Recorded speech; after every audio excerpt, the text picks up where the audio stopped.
Every time you hear this old man ramble about nonsensical bullshit, remind yourself that the Democratic Party lost to that guy not once, but twice. Okay? Not once, but twice. And the second time was after he literally tried to do an insurrection. Is the interview live already? You went through over 200 since we've got here, and we have breaking news today that we'll get to in a minute, and especially as it relates to the border and some other issues. But you're going to need to do some of these things legislatively. You will probably play the largest role in uniting them both in the House and Senate. Why is he looking at them like that? Because they have sex chatter. They literally, like, this isn't even homophobia. This is just like straight up like the truth. They have the craziest sex in the Oval Office. I won youth by 36 points. Now, maybe that's because I went on TikTok. I don't know. But I'm starting to have a very warm spot. TikTok is going to be sold, right? I think TikTok's going to be well, people like I'll tell you, people want to buy it. People want to buy it. But those that say they know say it's a spying app for the communist Chinese. But you can say that about everything made in China. Look, we have our telephones made in China for the most part. We have so many things made in China. So why don't they mention that? You know. The interesting thing with TikTok, though, is you're dealing with a lot of young people. So they love it. Is it that important for China to be spying on young people, on young kids watching crazy videos and things? I don't want China spying on anybody. No, but they make you telephones and they make your computers and they make a lot of other things. Isn't that a bigger threat? We do have breaking news today. I ran into Tom Homan as I was walking in today. Right. And so far, 308 total arrests, 296 detainees, and the first deployment of military assets to the U.S. border. The deployment includes active duty troops in the National Guard. Right. And here's my biggest fear and concern beyond the Iranian assassination squads is we now know 14 million. We don't know how many gotaways. We don't know the total number. But we have known terrorists in our country. We have known murderers, rapists. We have violent criminals, cartel members, gang members. Now, I would imagine if you came from Iran. This is so insane to me that they just like genuinely say that the Democratic government deliberately and knowingly, and the law enforcement agencies deliberately and knowingly brought these people into the country. An attack on our homeland. Like, it's such a psychotic take, but it's actually extra crazy that we don't even like think that's a weird thing that they're saying. Because notice how they just say it so much that it's now become the truth. That's what I'm so frustrated by. It's just completely insane. Under normal circumstances, when someone says something like that, you're supposed to go, what? You need to get lithium pronto, dog. What the f are you saying? For years, and you actually make one statement before you say that. Look, we have a lot of great people right now, a lot of great people on this situation. This was a gross miscarriage of common sense to allow people to come in. And I believe the number is 21 million people, and a large percentage of them are criminals all over the world. This is not just South America. This isn't, we talk Venezuela, that's a big abuser, but these are countries from Iran, the Congo, countries that you don't even think of. The Congo has emptied their prisons out into the United States. We're not thinking about the Congo. We're thinking about South America. It's much more than South America. But prisons from all over the world have been emptied out into our country by Biden, allowing it to happen. I don't even know if he knew what the hell was going on. But who would want this? I always say to people, you always like to understand, like in a business, you want to understand the other side. Why do they want something, et cetera, and you figure it out. And there's usually an answer, almost always. I don't understand, why does somebody want open borders where, and they say the vote, okay, but I did well with the Hispanic vote, if you're looking at Hispanic. They say they do it because they want to think they're going to stay in power. It's going to be better for Democrats. I don't really believe that. Besides that, they cheat so much. They don't have to do that. They cheat so well. They're very good at cheating. The only thing they're good at really is cheating. But here's the thing I ask. Why would somebody say that open borders are good, where jails and mental institutions from other countries and gang members right off the streets of the toughest cities in the world are being brought to the United States of America and emptied out into our country? Why would anybody that even likes, you don't have to love our country, you have to like it. Why would anybody that likes our country, the Democrats, allow that to happen? And even now, I watch them on television, they're trying to justify it. Again, false premise that is now completely just seen as the truth. That migrants are coming in with hatred for this country. Why the f would they come here, dude? You're either stupid or you hate the country. Migrants that are coming in that hate this country, and the Democrats are letting them in, and they must also hate the country because they're letting in the people that hate this country into the country on purpose. It's just so insane. It's such an insane thing, like the notion that like all these people that are coming into America actually despise America. As someone who came to America, let me tell you, okay, I learned the cold, hard truth about America after I came here. I came here because I wanted to come here, and I was very fortunate, okay? I come from a relatively affluent background, and it was still a difficult thing to just like leave your family and your friends behind or whatever.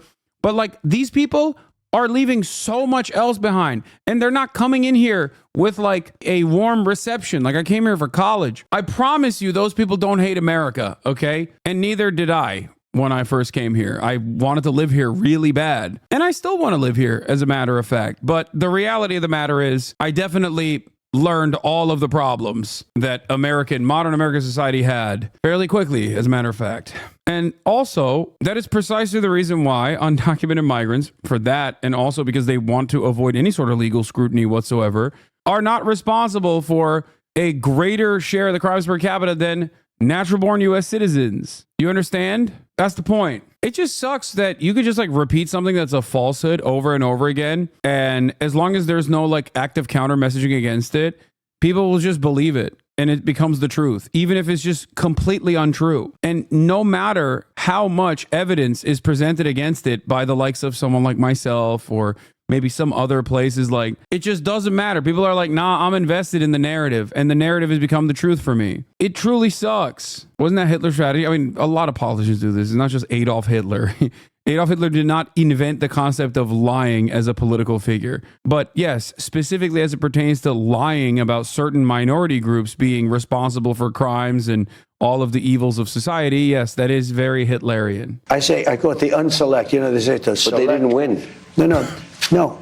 What they did was criminal. That's why they got pardoned. No, they deleted and destroyed all of the information that they collected. Why else would they need a pardon? And Hannity tries to keep the conversation on the rails so hard, and Trump is just like he's not even remotely having it. All of the information having to do with the 10,000 soldiers that I offered to Nancy Pelosi, and she's now always like, Mr. President, please, sir, let's get back on track. Please, I beg of you. And he's like, no, f you, all dude. Saying that you authorized it in the days leading up. The Capitol Police Chief asked for the guard, was begging for the guard. Muriel Bowser. How are we still talking about January 6th? Like, liberals talking about January 6th is annoying, but at least they're on the right side of being like, look at how insane it is that the former president tried to do an insurrection. When Republicans talk about January 6th, I unironically become the most libbed up person on the planet because I'm like, dude, you did it, and you're like, you're not even bragging about doing it, even though you did it, got away with it cleanly, and then released everyone that, you know, was arrested for doing some of the more heinous stuff. And you're still like talking about how Nancy Pelosi did January 6th, actually. More than any person in the history of Congress. She lost by a number that nobody has ever lost. Like the Republican January 6th position is so insane. It's done by Antifa. It's done by Nancy Pelosi. It's done by my most loyal servants, and that therefore they must be released. It wasn't actually an insurrection, but if it was done by Antifa and the FBI, even though the FBI was under my control at the time because I was the president. And also Nancy Pelosi personally called off the National Guard, knowing full well how Antifa would operate, but it's also my fans because I released them from prison. It doesn't make sense. And I heard Schiff went to him and just begged him for a pardon because Schiff is a crook. Yeah. Schiff is a crooked guy. He's a crooked politician. He made up the story about Russia. He totally made it up. You know, he's a storyteller. And then after he made it up, they found out that there was a tape of the conversation made by, you know, I guess the State Department. I don't know. When you make calls, they make tapes sometimes, not all the time. He was the one talking to the Russians. So he, in the meantime, made up the conversation, totally made it up, about quid pro quo. There was no quid pro quo. There was a perfect call. It's quid pro Joe. Tim Scott was the first one to come. He read it. He said, "This is a perfect call." No, that's crazy, man. Still talking about this, bro. This is crazy. Oh my God, the egg prices, man. Talk about the egg prices. What the happened to the egg prices, dog? I thought you were gonna lower the egg prices. Anytime I see this doddering old fool ramble about phone conversations that he had that caused him to be impeached, I'm reminded that the Democratic Party lost to him.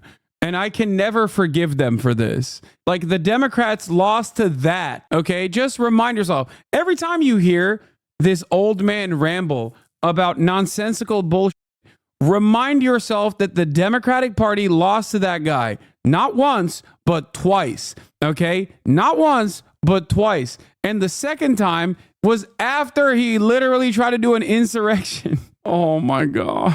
There is perhaps no greater damning indicator of the demise of liberalism at the global stage. There's nothing. If you were to take liberalism out back and put a bullet in the back of its head, it would look like this, okay? It's so crazy. It's so crazy. And worst of all, they're still trying to be like leftists didn't vote hard enough or whatever the they're saying. And it's like, it's day 2, man. It's day 2. I'm already losing my mind. It's day 2. Holy crap.